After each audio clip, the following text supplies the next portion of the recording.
Hey friends, welcome back to my channel. I'm here today to do my March wrap-up.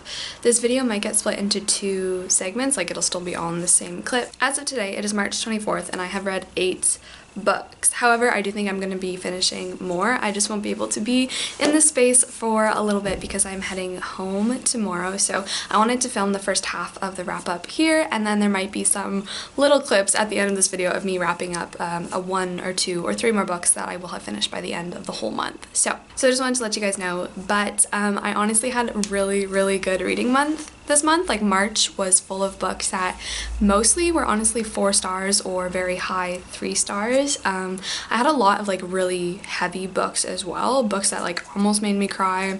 I had a 5-star read, which was phenomenal, and I just had like a really beautifully dense reading month, so that was really great. This first book I picked up because I just saw it on my audiobook library. I had never previously heard of it before, but I'm really glad that I decided to give it a go, and that is Dragon Pearl by Yoon Lee. This is a middle grade sci-fi inspired by Korean folklore, which was just amazing. First of all, I don't think that there are enough sci-fi middle grade books, and I'm not really sure why. I feel like sci-fi is a genre that kids and children and obviously everyone love so much, so just like the children deserve the sci-fi, you know? I don't know. So one of the things I also want to start doing in these wrap-ups and in videos in general is just reading you guys the first sentence of each book, because I just think that's really interesting and it kind of gives you a little bit of an idea like what's going on and what it's like, even though like it's obviously not going to be super revealing, but I just think it's really interesting, and I would love like seeing someone else read the first sentence of the books they read, so I decided to give this a go. So the first sentence in Dragon Pearl, chapter 1, with this cute little fox, is, "I almost missed the stranger's visit that morning. I like to sleep in, though I didn't get to do it often." So that is the first sentence in that. So this book was actually published by Rick Riordan, which was really awesome, but we were following this young girl. I believe she is 12, I think, 12. Her name is Min, and she lives on this planet that is kind of really just deserty and wasteland-esque, and she lives there with her family. Her brother is part of the space squadron, but one day they receive a letter, and kind of this commissioner inquisitor comes to their house and lets them know that their son, June, has decided to desert the Space Force, and they are now searching for him in order to kind of court-martial him. Min obviously does not believe this at all because she knows that her brother would never do something like that. She thinks she knows her brother inside and out, and he's such like a good person, so she decides to go on a quest all by herself to find him.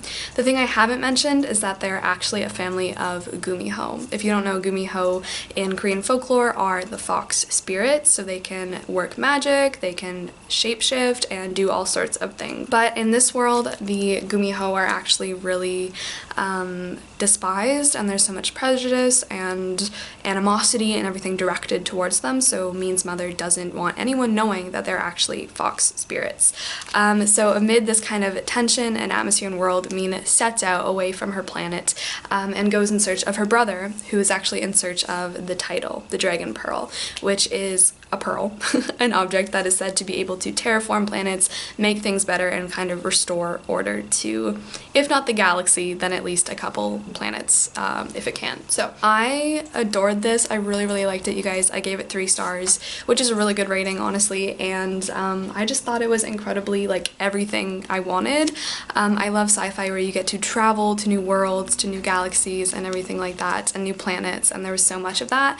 I love books that are set on spaceships, are set in like worlds that aren't really similar to our own, which this book featured a lot, and just to follow Min around through this kind of really heavy topic, really heavy topical world and issues actually was really interesting. There's a lot of cool scenes in here which I really love. For example, there's like a gambling space scene, which is a very specific aesthetic that I really love and subscribe to, but it was just really honestly sweet. It was really good, and I'd really recommend it. For middle grade, I thought it was surprisingly kind of a little bit highbrow. Maybe that was just kind of the sci-fi-esque elements.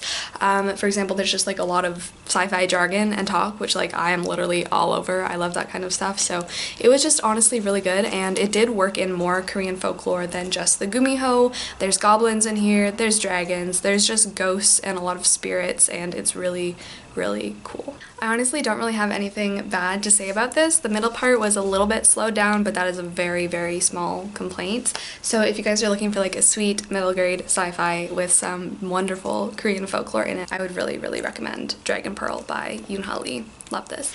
This next book that I picked up broke my little darn heart. I ended up giving it 4 stars. I adored it so much. I finally found a YA that I can just like wholeheartedly put all of my oozing love into. I love this book so incredibly much. So let me just start talking about it because there's so much I want to say about it.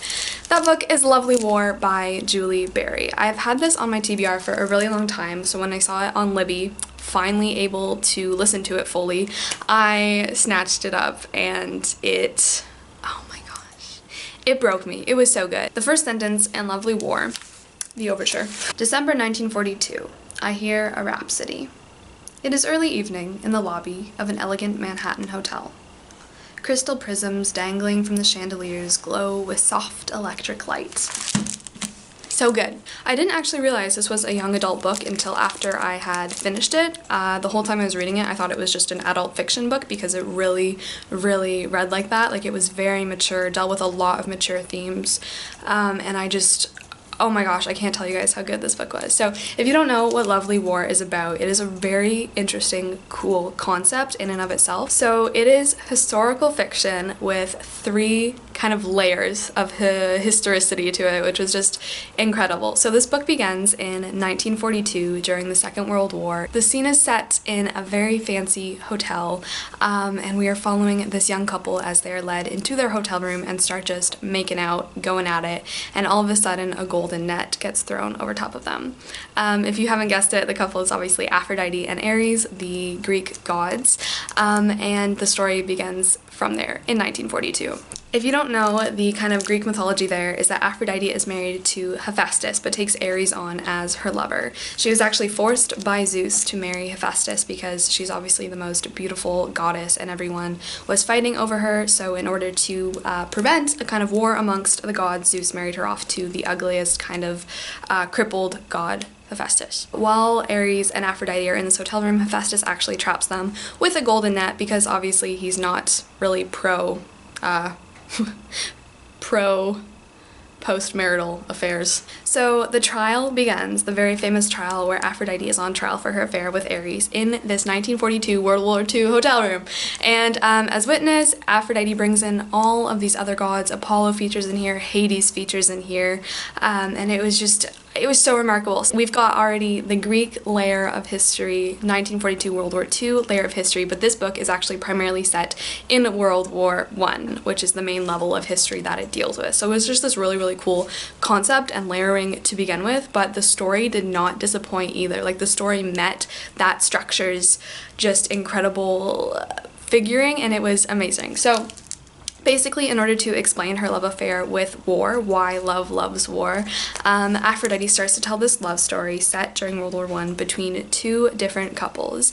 Obviously, both the men in these couples, they are soldiers fighting in World War I, and the women are kind of doing what the women did during World War I, which was volunteering, working, dealing with everything as well, and it was just incredible. Our main love story in here, I want to say, is one between 2 characters named James and Hazel. They meet at this dance benefit, they fall in love. I want to say it is a little bit insta-lovey, but I know obviously with kind of war books it is a little bit more understandable, and obviously I presume that would have happened during the really intense kind of atmosphere and whatnot of kind of war-torn world. So it follows their affair during the whole war, and it's just, their love story is obviously really, really beautiful and tragic, and it deals so much with so many issues so well. It covers them so well. It doesn't ever let them go. It doesn't ever let the reader like kind of relax and subside away from those issues, because obviously the issues themselves don't go away, so Julie Berry doesn't let that issue go away for the reader either, which was amazing.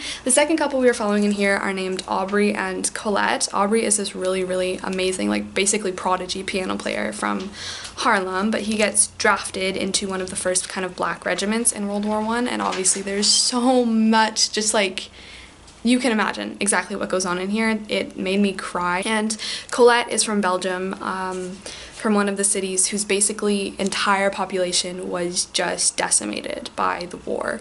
So everyone's trauma is just dealt with so well, and then worked into the gods' trauma and like what the gods are feeling, the Greek gods, and I can't tell you how good this book was. So these love stories are told obviously mostly from the perspective of Aphrodite, but Hades tells a lot, Apollo tells a lot, and Hephaestus basically just has to listen to this whole kind of trial.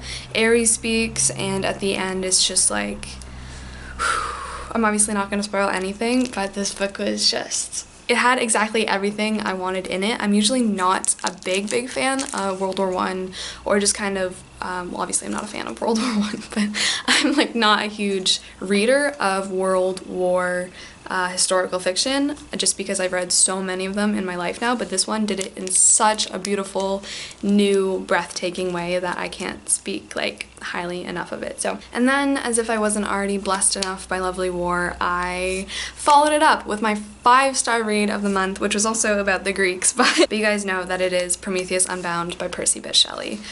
This is, well, it's a play, but technically it's not. It's just a drama because it was never meant to be performed. It was just written like a play with stage directions and everything like that. I tabbed this whole entire thing. I loved it so much. If I could, I would probably tab every page.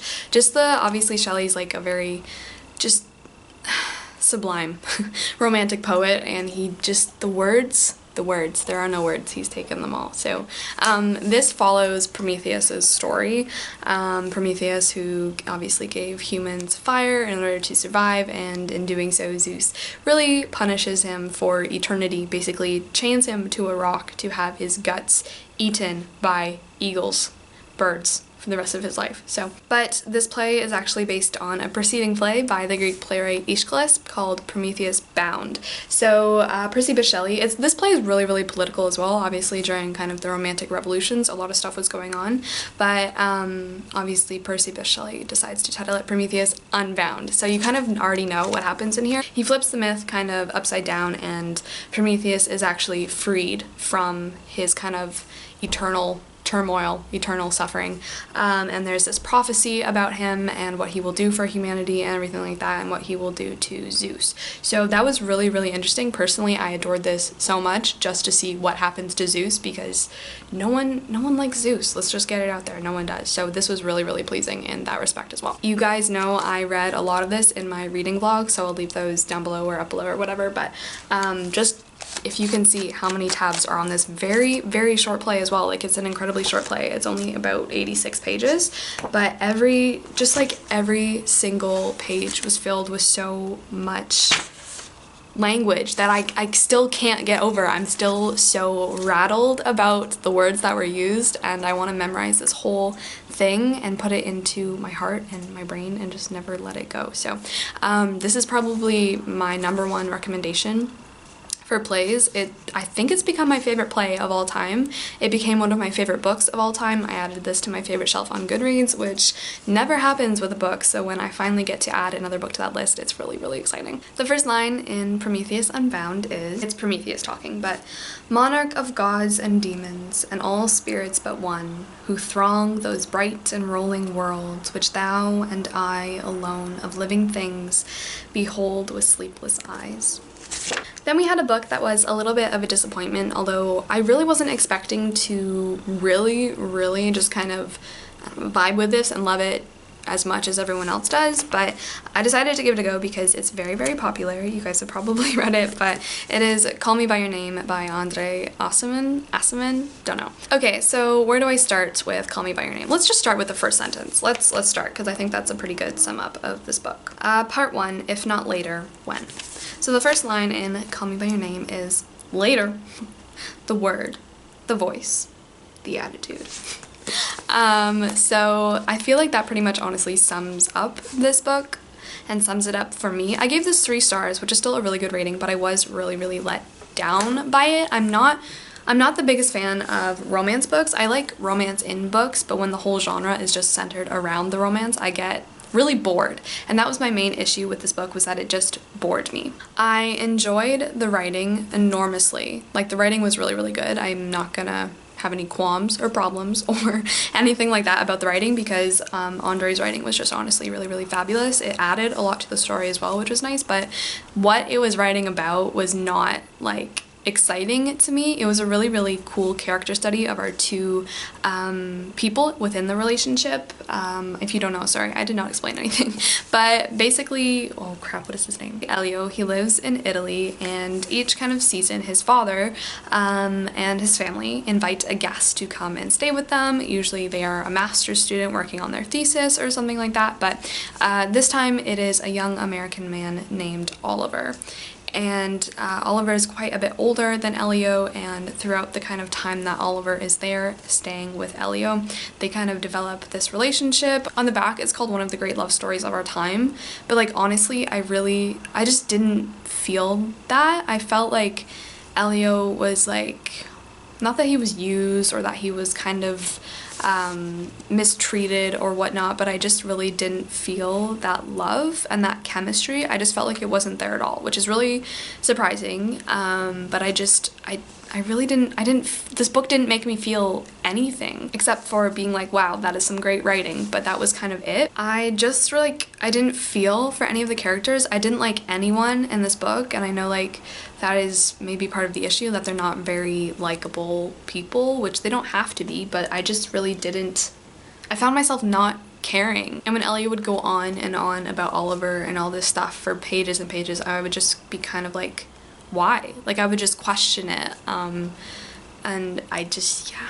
A good thing I want to say though is that I really, really like kind of the philosophy behind this, and obviously the title, Call Me By Your Name, like calling someone else by your own name, and the whole idea of what this book deals with, which is like total intimacy in all respects of the word intimate, which was like, is obviously a huge challenge. The idea of hiding yourself, that you're always wearing a mask, that no one can ever really see you, and that you can never really enter into a relationship or find a relationship where you can call someone by your own name because they are so much a part of you as you are so much a part of them. That was like really, really interesting. I loved that take, loved that exploration, but I just felt like these two people, I didn't care about what they, I didn't care about their development or their exploration of the subject. I just loved the subject of exploration, if that makes sense. So yeah, I have yet to see the movie. I honestly would like to, like I wouldn't mind watching the movie. I don't think I'll read the next one. I didn't even know there was a next one until very recently, but I don't think I'll give it a go just because like I wasn't a fan of it, and I know so many people love this book, but like it just wasn't really, I don't know, it just kind of bored me more than anything. So those are my kind of sad opinions about Call Me By Your Name, but I still gave it 3 stars. This whole month was also very infused with the Greeks, which I love. Obviously we had Lovely War, which was a lot of Greek mythology, and then we had Prometheus Unbound, and even in Call Me By Your Name there is a lot of Greek and Greek translation going on because Elio's father and everyone like that, and Oliver too, they work with like translating texts and Heraclitus and stuff like that, so that was really interesting. And next up we also have a work from another Greek man, which I don't know why it was such a heavy month for the Greeks, but it was. So also in March I read Platos Symposium. I had read parts and pieces of this before, but never had I ever sat down and read the whole thing in its entirety. The Symposium is a dialogue all about love. So a symposium in ancient Greece, in archaic Greece principally, is where it started, I believe. It was an all-male drinking party where they'd basically sit around on couches, drink, talk mostly, and drink some more. In Plato's famous dialogue, a whole bunch of the guests at the symposium, including people like Socrates, Agathon, Aristophanes, the playwright, Alcibiades, get up, or I guess they don't get up, they give the speeches laying down, which whatever, but they all give speeches on what they think love is, what love is like, and they basically all give eulogies for love, the god of love. Which was really, really interesting. I gave this 4 stars. I loved it really, really a lot. My favorite speech in here would probably be Aristophanes' speech, because he talks about love in respect to humans and human nature, and kind of humans' experience and what we were like before we were separated by Zeus. If you don't know, the myth there is that we were actually kind of 2 people rolled into one. So we had 4 arms, 4 legs, 2 heads, 2 of everything else, and we were just kind of balls, basically, with like two arms, and we'd roll around. But we got too powerful and tried to climb up to heaven, so Zeus split us apart, and now we go our whole lives walking the world, literally trying to find our other half, which...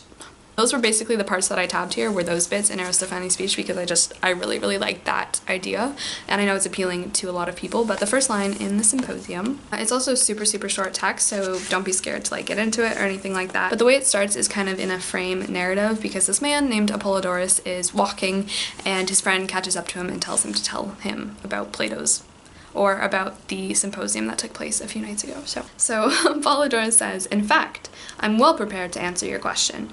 As it happens, the other day I was going to the city from my home in Phalerum, and someone I know spotted me from behind and called me from a distance. He said, with playful urgency, 'Hey, the man from Phalerum, you, Apollodorus, won't you wait?'"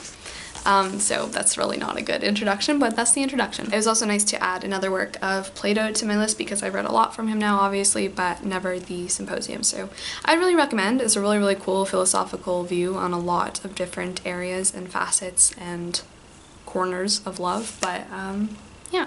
Okay, so the last book I'm going to talk about for right now, and then you will see the next clip of me very soon, but for me it will be a little bit later. But that was another 4-star read, and it was really interesting actually, because it actually makes reference to Plato's Symposium. Like, not outright, but like I could tell because I had just read the Symposium and I was like, wow, that's from the Symposium.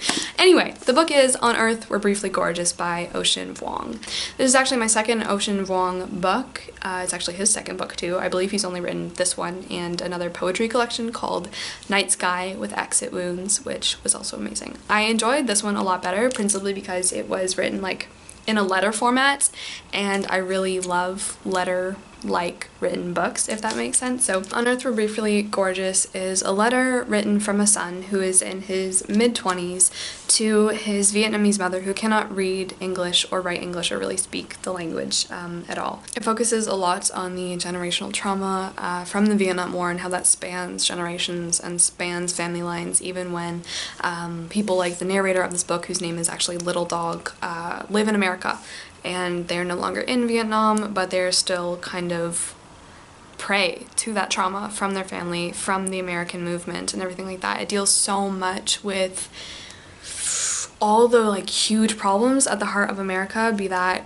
violence in any form. It deals so much with addiction and drugs and everything like that, and it obviously deals with that war movement and mentality and the whole conflict that still exists. Like, a trauma is just like always continually happening, even though the war is obviously past us now. It's never truly past, and that's something that Ocean Vuong really digs into, gets at, and it was so emotional, so hard-hitting. Let me read you the first sentence. Actually, I want to read you the first paragraph, because I'll make an exception for this one. So, let me begin again. Dear Ma, I'm writing to reach you, even if each word I put down is one word further from where you are. I'm writing to go back to the time at the rest stop in Virginia when you stared, horror-struck, at the taxidermy buck hung over the soda machine by the restrooms, its antlers shadowing your face. In the car, you kept shaking your head. I don't understand why they would do that. Can't they see it's a corpse? A corpse should go away, not get stuck forever like that. I think now of that buck, how you stared into its black glass eyes and saw your reflection, your whole body, warped in that lifeless mirror. How it was not the grotesque mounting of a decapitated animal that shook you, but that the taxidermy embodied a death that won't finish, a death that keeps dying as we walk past it to relieve ourselves.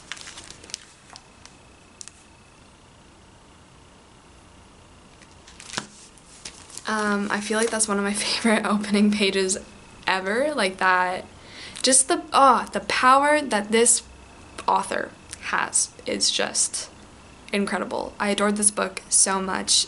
In fact, it like affected me so much that I had to start reading another book in the middle of reading this one. I feel like a useful way of describing this book is kind of the trauma at the center, the Vietnam War, and especially I feel like the second trauma is almost just as strong, the coming to America and living as someone who lived through the Vietnam War in Vietnam, coming to America and being that thing that people regard you as, that Americans regard you as, that have all the problems of class and race and gender and just everything like that, the violence at the heart of that. I feel like that's also just the huge trauma at the heart of this book, is that epicenter of wound. And kind of every paragraph and every letter in this book are the waves emanating from that epicenter. They are all told from first-person perspective of Little Dog, who is our main narrator, talking to his mother. It deals with kind of his childhood, what it was like to grow up from that epicenter. It deals a lot with his grandmother as well, whose name is Lon, which means lily. This book just like affected me like a knife, and it just like plunged into my heart and has yet to be taken out. I don't think it'll ever be taken out, but I would just really recommend this. It was phenomenal. The writing was phenomenal. I loved a lot too. Ocean Vuong talked a lot about English theory in here, which was really interesting, especially language. I love the politics and the structure and the theory of language and how we use it, and especially that relationship there, that linguistic relationship between a son who is younger and kind of challenges that kind of hierarchical power structure between parents and their children, in that Little Dog has to interpret, has to teach, and has to kind of be a navigator and a translator and kind of a go-between for his mother, who in every aspect should traditionally be taking care of him. Was really haunting, really hard to see, really hard to read, but that relationship of language, especially the English language, which is a lot of the time the only language people have to talk about their traumas, even though the English language is part of the source of their traumas and contributes to that trauma because of the way it has been structured and who specifically it has been ruled by. That was just an incredibly interesting thing to read about. I love reading essays about this. This obviously wasn't the first one I've read discussing language in that way, but it was honestly maybe one of the best that I've read. I would just it just deals with like an enormous amount of issues in a very little space of time and pages. It deals a lot with kind of relationships between men and men as well, like what constitutes something being masculine, and especially the kind of challenges that a lot of like I don't know how to describe this well, that a lot of people like face, I guess. It deals a lot with violence against animals as well. Ocean Vuong compares a lot and talks a lot about animals' trauma and our trauma, and the way that animals deal with pain and the way that we deal with pain, which is such an interesting topic, one that I would love to explore more deeply, but it was just so fitting to like add in here. And he talks a lot about animal abuse, why we eat animals. A lot of that is in here as well, which is just really interesting. I always love when people open up discussions about that, and it was just I've talked so much about this, but I want to talk about it for so much longer. It's so good, you guys, so good. Okay, so that's all I'm going to talk about right now, but you will see me in probably exactly 5 seconds when I talk more about the other books that I've read in March. So I will see you in a couple of seconds. Hey there, so I am magically in a different place now. I have 3 more books to wrap up, which actually brings my monthly total for March to 11 books, which I'm very happy about. So the next book that I finished was Neverwhere by Neil Gaiman. I gave this 3 stars. This was my 4th Neil Gaiman book that I've read now. I've read Coraline, Norse Mythology, The Sleeper and the Spindle, and now Neverwhere. This was quite a long book, and to be completely honest, the whole thing felt like a weird fever dream. This book is quite a strange book. It is definitely magical realism, which was really interesting, but as it opens, we are following this man named Richard. He is moving to London to start his new job at a financial company of finances. And one night when he is going out to dinner with his fiancée, a girl falls out of a brick wall in front of him and she is bleeding to death. He finds out that her name is Dor. He decides to take her back to his house and kind of save her life. In doing so, he just completely estranges himself from his fiancée Jessica. And in doing so, in saving Dor's life and in meeting Dor, he quickly finds out that there's this whole underworld to London under the surface where people go when they have fallen through the cracks. He realizes that after saving Dor and trying to go back to work, no one can see him, no one knows that he is there, no one remembers who he is, and he has essentially been erased from the London above. So he goes on this journey down into Neverwhere, or what is under London. He goes on this huge adventure with all of these people in order to kind of get his way back to London above, because that is his goal. This book dealt a lot with really huge issues by placing them into this kind of weird dreamscape of kind of this underworld labyrinthine structure of London, namely class issues, gender issues, homelessness, and it just dealt a lot with poverty and the way we view people who make less money than us and who are less fortunate than ourselves, which was really, really cool. I love that. However, I don't think it was as well done as it could have been. Most of the time, I honestly, not that I didn't know what was happening, but I just felt myself questioning, like, why is this happening? I felt like the plot went several directions at once, and like it wasn't really clear why things were panning out the way they panned out. And as cool as this like magical dreamscape below was, I felt like nothing was ever explained. The book ends with so many questions that are never answered, never explained. Throughout the whole book, things just happen randomly. It feels like one after the other, and nothing's really, not that everything needs to be explained, but things just popped out at you as if you were literally in a dream and your mind was just fabricating random scenarios and random things to fill the pages with, if that makes sense. The huge thing I want to compliment though and talk about for a few seconds is Gaiman's writing in this. I felt like this was his most strongly written book that I've read so far. Obviously, the two middle grades and the mythology nonfiction book probably aren't great indicators of his writing style, but this adult fiction magical realism was literally just, it was like his park, and he just played in it and created this beautiful world of words. This is one of the most wonderfully creative, quirky 21st century books I've ever read. I just can't tell you guys how great his writing was in this. You could just tell he was showing off, having fun with it, and it was really, really nice to watch. So I did really enjoy that, and that is primarily the main reason I gave it 3 stars. But other than that, I just really didn't get along with it, so that is Neverwhere. The next book I picked up was quite a short nonfiction called The Book of the Five Rings by Miyamoto Musashi. This was written in 1645 by a Japanese swordsman, and throughout this text, Miyamoto kind of details his own take on his martial art, how he thinks it should be performed, how he thinks you should kind of be doing the martial art, I suppose. Is compared a lot to The Art of War by Sun Tzu and everything like that. I enjoyed it. I really do love looking at historical texts like this, but I didn't really give it a star rating just because I'm not really judging it to any standard of a novel that would be written today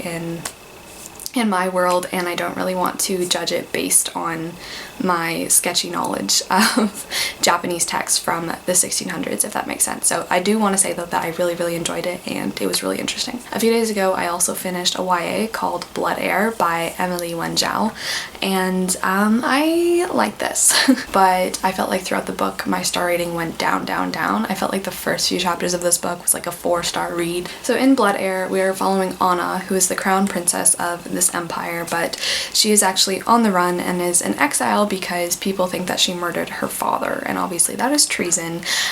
So she is actually on a hunt to find the man who did kill her father, and in doing so, the book opens with her going to a prison to talk to this con man named Ransom Quicktongue, that's not his real name thankfully, to see if he has any information on the man who killed her father.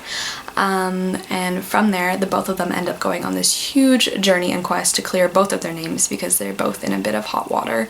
So that is what this book is about. But within this world, there are certain people who are called Aphanites because they have affinities to certain elements. For example, Anna is a blood Aphanite, so she can control people's blood in their bodies. In this world, obviously these Aphanites are super prejudiced against, no one likes them, everyone calls them demons, devils, they don't want anything to do with them, and there's this whole kind of shady underbelly dealing in Aphanite trade. One of my main issues with this book was that I felt like it could have been a lot shorter than it was, and my other main thing was that it promised a really, really fun, cute romance. There was definitely a romance in here, but it was not really focused on as much as I would like it to have been focused on, I suppose. It was exactly what I wanted at the time though. I wanted a quick, fun, easy YA read, and that is exactly what I got. I did have some problems with the pacing, namely in the battle scenes, which were just way too long and drawn out, and also the fact that the romance was kind of, it was there, but I feel like the opportunity was not monopolized upon enough. I still give this 3 stars, and I would recommend it, especially if you are a fan of Leigh Bardugo, any of her works honestly, because this was really reminiscent of that, so And finally, the last book that I read in March, I finished this yesterday. That is Chinese Myths and Legends. As this does appear, it is a non-fiction all about different Chinese myths and legends.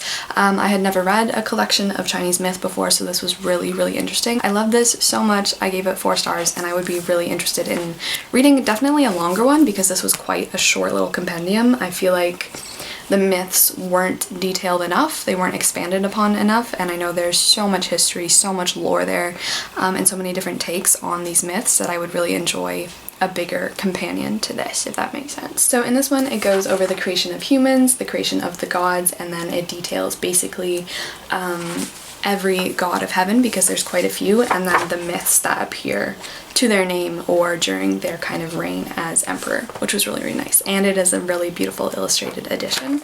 I loved learning everything in here, but my main problem with it was just that, first of all, this is a translation from Chinese, and it was really not a great translation. It could have been much, much better.